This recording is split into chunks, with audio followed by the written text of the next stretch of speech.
Welcome to Storyteller, a profile series highlighting the dreams, journeys, and achievements of our students, alumni, and supporters, presented by Doyon Foundation. Today, in this episode of Storyteller, we're here with Nikki Fennimore. So thank you, Nikki, for joining us today. So to start with, tell us a little bit about yourself, where you grew up, who your family is. Yeah, so thanks for having me. I'm, as you said, Nikki Fennimore. I grew up in Galena, Alaska. My parents are Bruce and Carrie Fennimore, who were teachers there in Galena. They're now retired. And then my grandparents in Galena are Dave and Jenny Pelcola. And my grandparents on my dad's side they live in Wrangell, and they're Alma and Leroy Fennimore. My great grandma was Madeline Solomon, who lived in Galena for a while and also was a teacher there. So. Thank you. The next question is, tell us a little about your educational journey. Yeah, so when I graduated high school, I knew that I wanted to be a doctor, but it's not something that I always wanted to do. I didn't really know what I wanted to do, honestly, like through junior high and through high school. It wasn't until I think I was a junior in high school when I decided. And I went to college in Boise, Idaho at Boise State University. And part of that was I really wanted to get out of Alaska because I wanted to experience something different, which was sort of a difficult decision because my family was all still home in Alaska and everyone else in my family had gone to school like in the University of Alaska system. After undergrad, I went to medical school at the University of Wisconsin. And then now I'm back on the West Coast in Portland, Oregon. I'm at Oregon Health and Science University, and I'm doing a 4-year residency program in OBGYN, and I'm now in my last year. So technically in June, I'll graduate and I'll be, I guess, officially done with my training at that time. So that's really exciting. Oh my goodness, congratulations. Wow, quite an accomplishment. Yes. A long journey. So why did you choose medicine? What really made you want to do it? Yeah, I think it was growing up in, really anywhere in Alaska when you have limited access to healthcare. And I think growing up in Galena, we have a physician there now and we have a great care team at the clinic there now. But when I was growing up, we had very limited resources there in terms of getting care. And so, for example, when I was born early in Galena at the clinic. And there was like the person who delivered me had never delivered a baby before. And luckily everything went fine.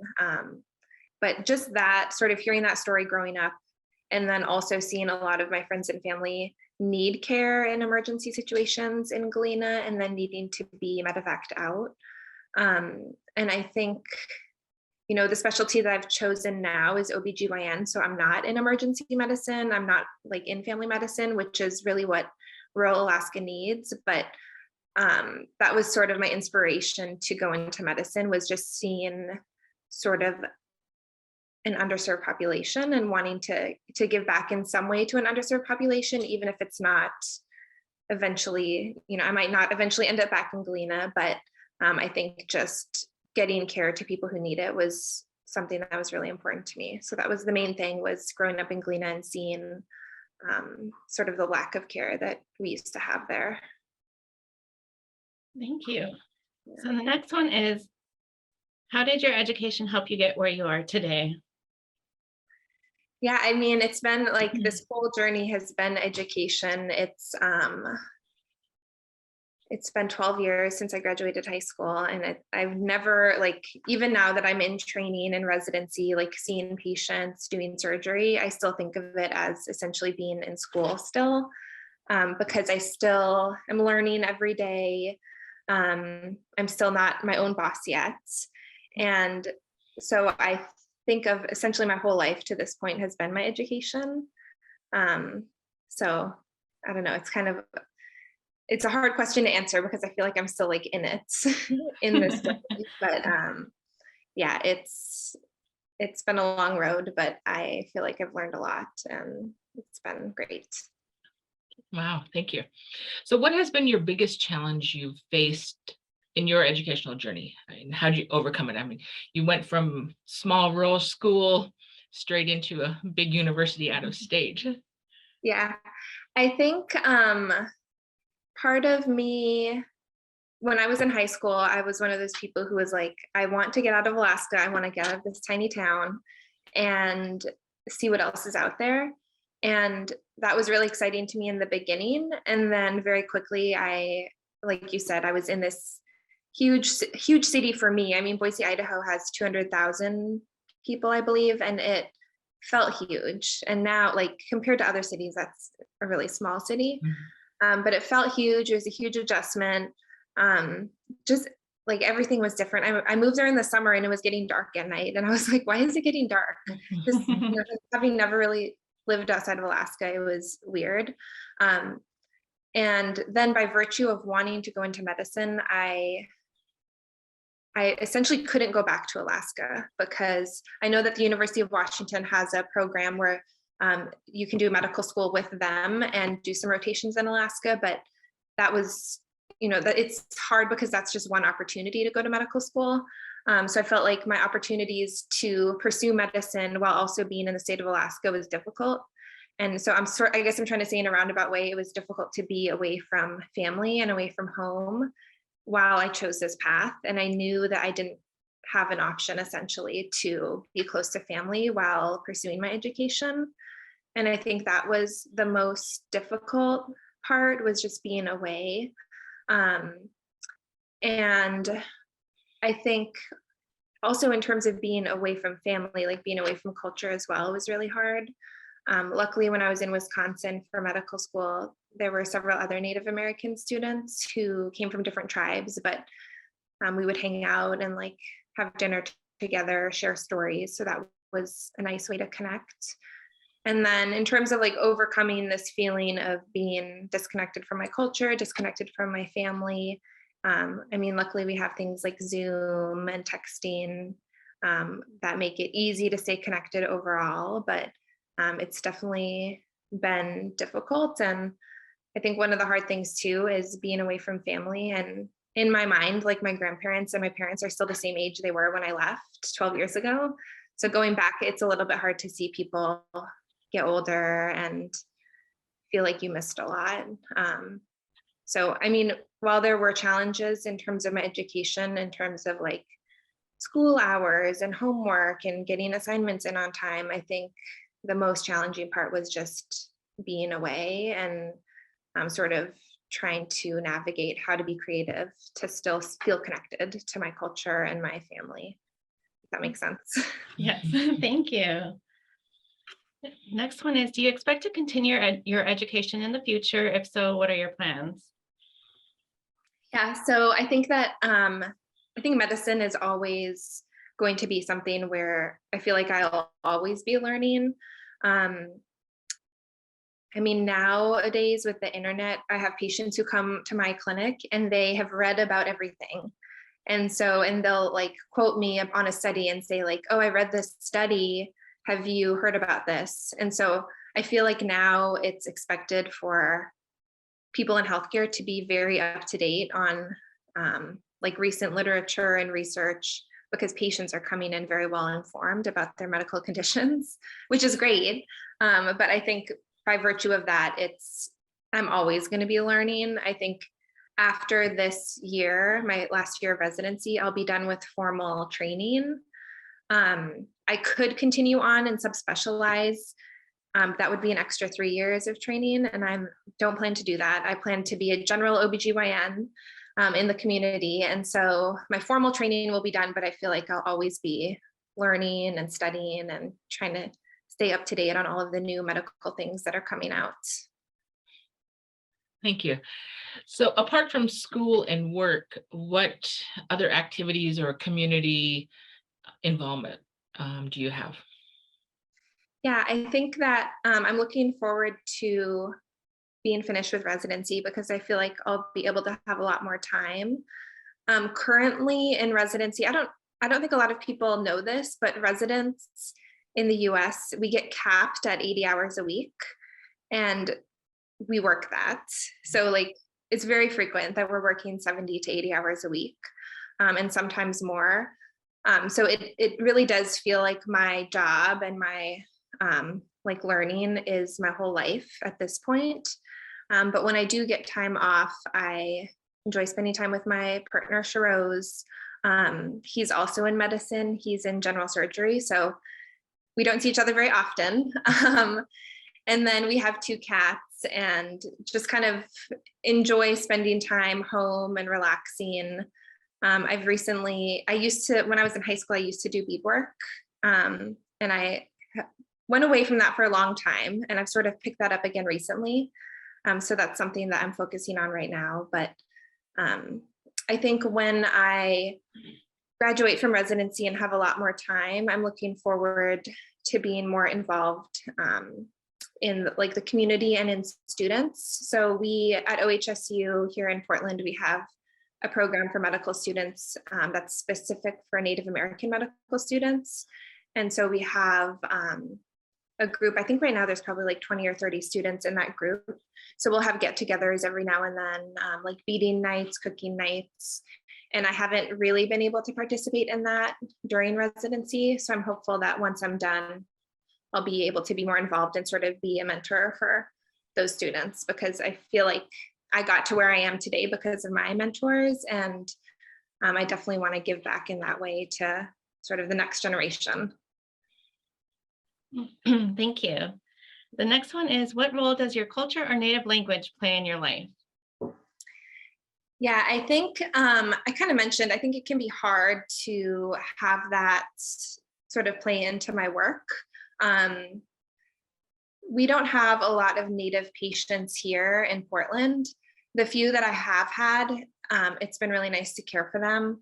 And sort of, even though we come from different cultures and different tribes, just have a connection about that way of life. And so I think being able to have patients who have a provider who looks like them and kind of was raised in a similar way to them is really meaningful to me and also to patients. So whenever I can, I kind of try to learn more about a patient aside from just their medical conditions. And I've been surprised by the number of patients I've had who it's actually like not listed anywhere in their medical record that they're Native. And then when I get talking to them more, like if I'm wearing some beadwork, they'll ask me about it. And I'll find out that they grew up in a tribe nearby.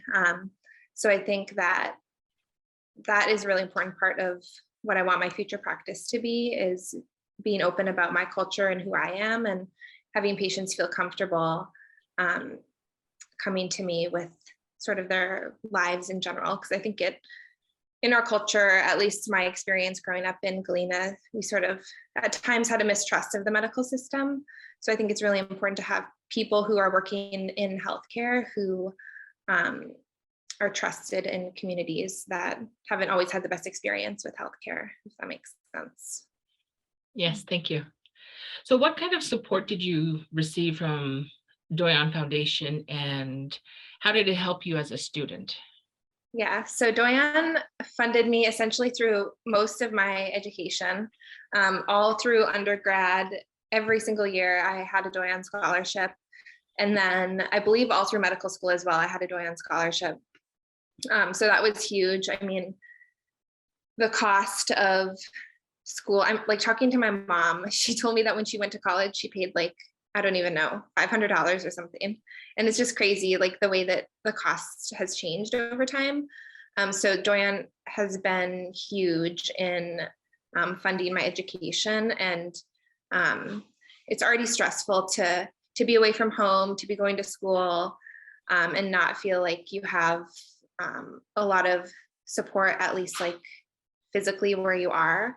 But I think Doyon really helped with the funding, and even more so than the funding, I felt like supported by members and felt encouraged to continue my journey. And I don't think I ever really intended to be like a role model for students sort of coming after me, but I feel like over time I sort of grew into that role, and Doyon helped with that. I think I did an interview a few years ago. It wasn't like a video interview. It was where I like typed answers to questions for students.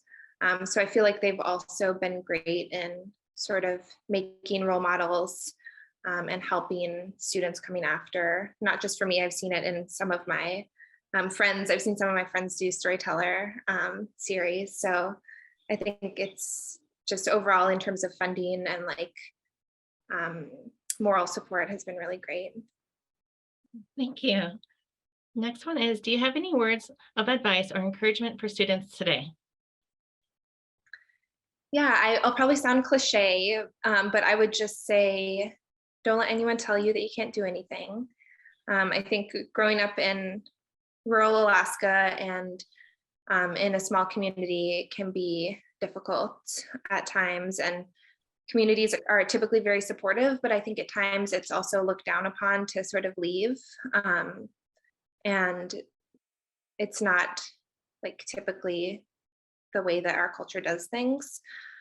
So I think just feeling supported and feeling like you can do whatever you want. And there are people who have done it before and who can help you. And I think that Doyon is a great resource for people to reach out to get connected to mentors and role models. So that's what I would say. One of the things that I was told when I was in high school, I told somebody I wanted to go to medical school, and they told me that in Galena, I'm a big fish in a little pond, and that when I'm out in the real world, I'll be a little fish in a big pond and won't do very well. And so that was something that I always remembered and sort of wanted to prove wrong. And I think that it's unfortunate that our students are being told things like that, and they shouldn't be. And so just do whatever you want and try. And the worst that can happen is you fail, and then you get back up and somebody will help you. There's always somebody there to help. So. Thank you. So last question, is there anything else you would like to share that you haven't? I would just say I'm happy to be a resource for anybody who has questions. I know that I'm in a very specific field of medicine and OBGYN in particular, but you know, along my educational journey, this like 12 years, I've met a lot of people who are in different like specialties of medicine, but also different career paths. And so I feel like I have good advice and good connections if students wanted to reach out at all, to have sort of mentors or have me connect them to people. I'm always happy to be a resource for students. Wow. Well, thank you so much for your time today and sharing your story with us. Of course. Thank you so much for having me. I appreciate it. For more Storyteller profiles, visit doyonfoundation.com/storyteller.